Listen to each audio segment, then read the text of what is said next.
Mesdames et messieurs, bonsoir, bienvenue dans ce OSC News. Pour promouvoir l'accès des jeunes au service des droits santé sexuelle et reproductive et lutter contre les avortements à risque, l'association Jeunes Volontaires pour la Santé a lancé depuis le vendredi dernier 26 février une campagne dont le thème est My Choice. La contraception, c'est l'affaire de deux personnes. Je tiens à l'avenir de ma petite amie et à moi. Je m'implique l'un des thèmes de sensibilisation pour la jeunesse. Beaucoup d'autres en ressortent également. Et puis, projet de renforcement des chaînes de production agroalimentaire et artisanale, des groupements de femmes et d'artisans, des communes de Cotonou et de Dangbo. L'association UPAFAC Azodolé, des fondeurs, s'initie à de nouvelles techniques de production. C'était du 16 au 18 février dernier. 10 membres de l'association des fondeurs UPAFAC Azodolé ont participé activement à la formation sur la fabrication des mamettes modernes, animé par le fondateur endogène, M. Koussikende Gilbert. Il a été essentiellement question de renforcer les capacités de ses pairs sur la fabrication et la finition des mamettes modernes. Cette nouvelle technique consiste à polir l'objet à l'aide d'une machine, ce qui fondamentalement ajoute de la plus-value aux produits obtenus qui sont actuellement recherchés sur le marché. Ainsi, pendant les 3 jours de formation, 10 mamettes de 4 types de poids ont été fabriquées. Les participants sont satisfaits du déroulement de la formation qui était très pratique. Ils sont engagés à mettre en pratique les connaissances techniques acquises au cours de la formation afin d'améliorer la qualité de leurs produits et pas ricocher à accroître le chiffre d'affaires dans un contexte de COVID-19 qui impacte négativement leurs revenus. Ensuite, avec le soutien de France Volontaire Bénin et l'étroite collaboration de la société Sotibé SA, l'association Stena Africa a organisé son deuxième déjeuner des démunis de l'année 2021 qui a eu lieu le samedi 27 février dernier. Un déjeuner dans le centre d'accueil mixte des enfants de la rue et des orphelins Rémar de Huida dans le département de l'Atlantique au Bénin pour une activité qui aura marqué les esprits de tous, surtout les enfants du dit centre.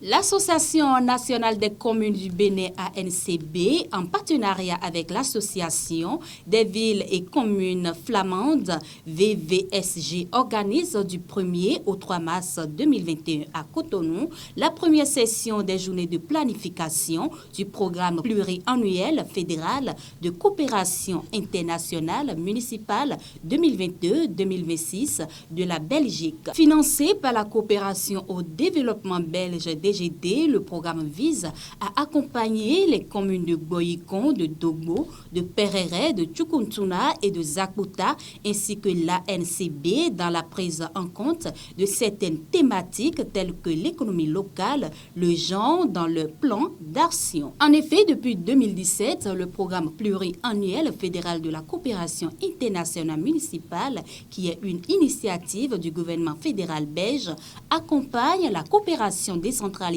dans plusieurs pays africains, dont le Bénin. Pour le compte du premier programme quinquennal 2017-2021 qui prend fin cette année, plusieurs appuis ont été apportés aux communes bénéficiaires avec des résultats assez concrets sur le quotidien. C'est donc s'inscrivant dans une démarche de co-construction que la DGD a entrepris avec l'appui de la VVSG et de son partenaire, la NCB, d'associer les communes béninoises bénéficiaires à la planification des actions et des activités pour plus d'impact lors du prochain programme 2022-2026. Covid-19 oblige les partenaires belges n'ont pu effectuer le déplacement. Il a donc fallu faire recours à la technologie pour permettre aux participants béninois d'échanger en direct avec la partie belge.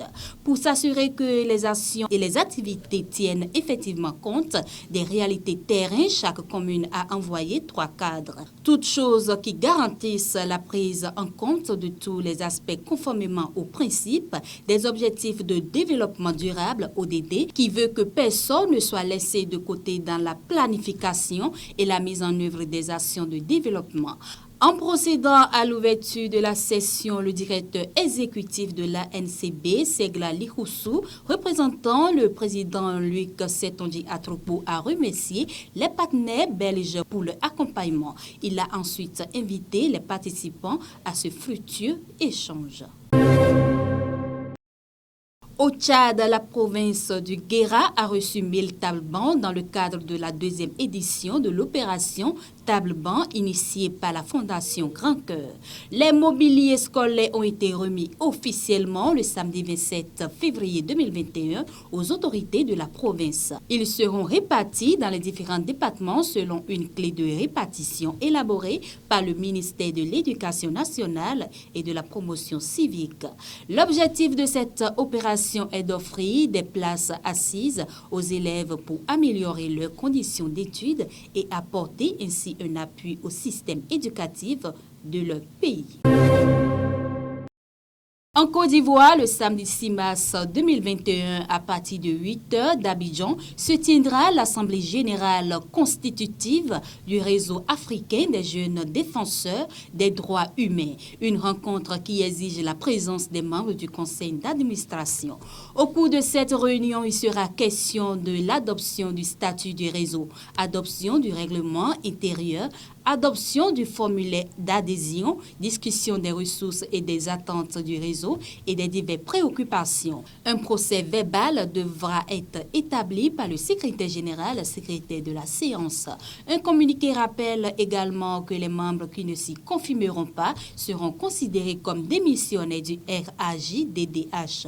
À cet effet, le responsable des ressources et relations humaines associées, le leader Touré de la Guinée-Conakry, est désigné pour le suivi et la préparation des membres du Conseil à cette importante Assemblée générale. Et voilà, mesdames et messieurs, c'est la fin de ce OSC News. Merci de l'avoir suivi. Prenez rendez-vous sur ISN 24 Télévision pour plus d'informations.